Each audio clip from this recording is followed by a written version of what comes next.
Saudi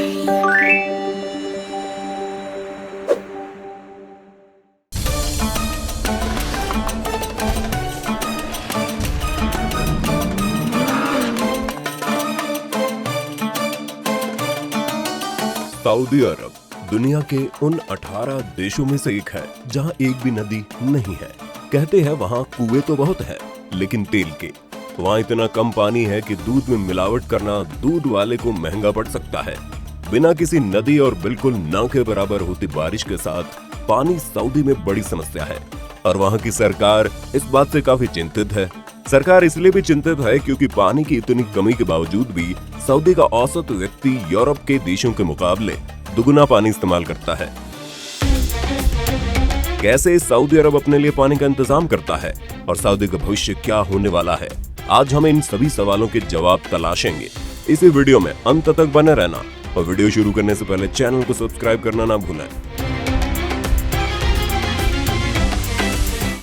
Saudi अरब में पानी के अलावा एक और समस्या थी जो थी खुद का अनाज ना उगा पाने की, जिस वजह से सऊदी को ज्यादातर खाने की चीजें दूसरे देशों से खरीदनी पड़ती थी।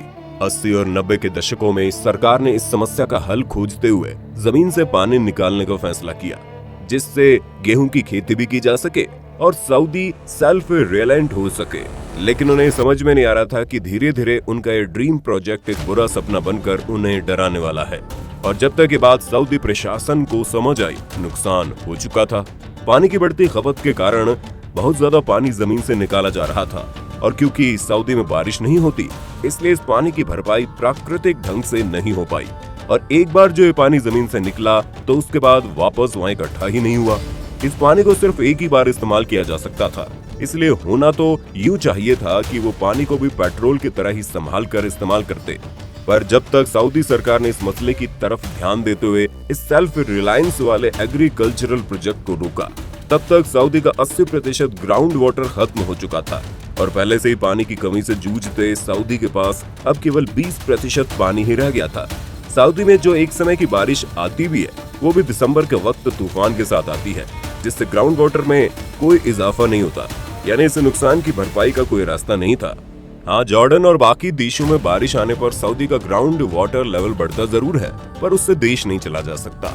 कई अलग अलग रिसर्च बताती है कि सऊदी का बाकी बचा ग्राउंड वाटर अगले 8-10 सालों के अंदर पूरी तरह खत्म हो जाएगा और आबादी के बढ़ने के साथ इस खपत का और ज्यादा बढ़ने का ही अनुमान है।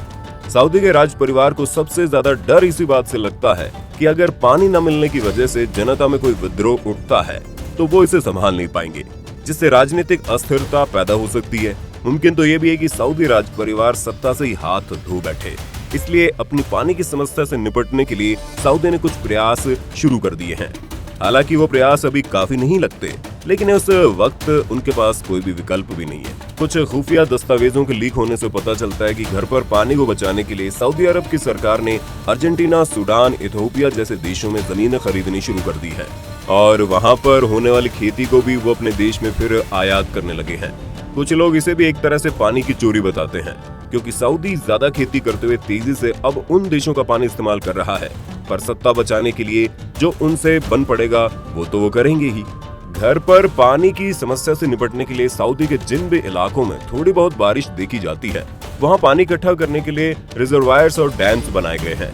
साथ ही जब इनसे भी कोई काम नहीं बना तो सऊदी सरकार ने कुछ काम प्राइवेट कंपनीज को देना शुरू कर दिया।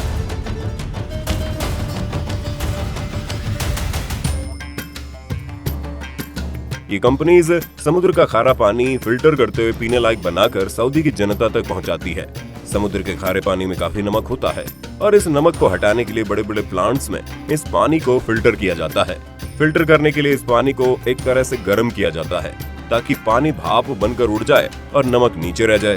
फिर उस भाप को एक अलग जगह पर ठंडा कर लिया जाता है, जिससे पानी पीने लायक हो जाता है। इस पूरी प्रक्रिया को डीसैलिनाइजेशन कहते हैं। आज के वक्त में पूरे देश भर में 27 प्लांट है।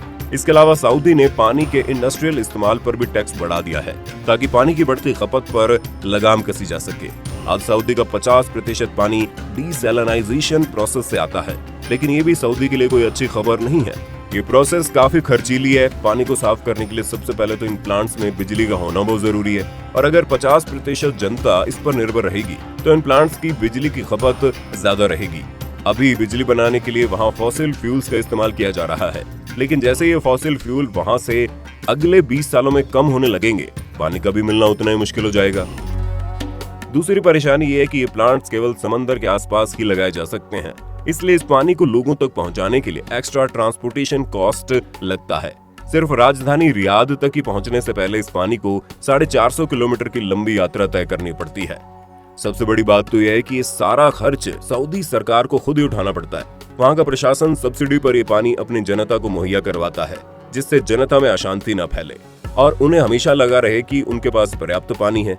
सऊदी की जीडीपी का 2% हिस्सा केवल अपनी जनता के लिए पानी का इंतजाम करने में खर्च हो जाता है। और अगर वर्ल्ड बैंक का कहा माना जाए तो अगले 30 साल में सऊदी और उसके जैसे अन्य कई देशों को अपनी जीडीपी का 6 से 14% हिस्सा सिर्फ पानी के इंतजामात पर खर्च करना पड़ सकता है। बदलता मौसम और ग्लोबल वार्मिंग भी सऊदी की परेशानियां बढ़ाता नजर आता है। वैसे ही सऊदी में पानी बाकी दुनिया के मुकाबले 6 गुना कम है और अब धीरे धीरे उससे भी आसरा छूटता जा रहा है। सऊदी द्वारा जो डिसैलिनाइजेशन प्रोसेस से पानी पहुंचाया जा रहा है वो भी वैज्ञानिकों को खटकने लगा है। दरअसल जब पानी से नमक को अलग किया जाता है तो उससे जो वेस्ट निकलता है उसमें अब और ज्यादा मात्रा में नमक होता है, जो कि वापस समंदर में फेंक दिया जाता है। ऐसा होने से समुद्र के कुछ इलाकों में नमक की मात्रा बढ़ जाने से वहाँ के जीव मरने लगे हैं और कई समुद्री प्रजातियों के विलुप्त होने का खतरा बना हुआ है। नमक का बढ़ता कॉन्सेंट्रेशन देखकर कुछ का अनुमान ये भी है कि सऊदी के समंदर के कुछ इलाके डेड सी जैसे बन सकते हैं। डेड सी वो जगह है जहाँ पानी में नमक इतना ज्यादा है कि आप वहाँ डूब भी नहीं सकते। खैर, अभी डिसैलिनाइजेशन के अलावा सऊदी के पास पानी का कोई विकल्प नहीं है और यही उसकी परेशानी बना है। आपको सऊदी के भविष्य के बारे में क्या लगता है? क्या कुछ सालों में सऊदी पूरी तरह से खत्म हो जाएगा या फिर कोई नई टेक्नोलॉजी उन्हें बचा लेगी? अपनी राय कमेंट्स में जरूर देना। अगर वीडियो पसंद आई हो तो जाने से पहले वीडियो को लाइक करना ना भूलें और चैनल को सब्सक्राइब भी कर दें।